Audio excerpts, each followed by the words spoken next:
همچنان پای کارند. الله اکبر، الله اکبر، الله اکبر، الله اکبر، الله اکبر.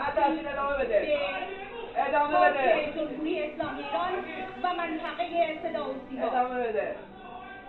آنچه که ملاحظه کردید تجاوز آشکار رژیم صهیونیستی به صدا و سیمای جمهوری اسلامی ایران است. اما حملات رژیم صهیونیستی برای خاموش کردن صدای حقیقت همچنان ادامه دارد. حدود 1 دقیقه بعد موشک دیگری به ساختمان خبر اصابت می کند.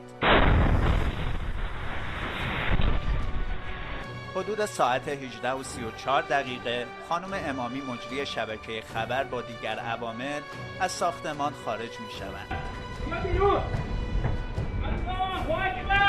اما مدیر اتاق فرمان تا آخرین لحظات برای تحویل آنتن به استودیوی دیگر خبر در رژیم می ماند.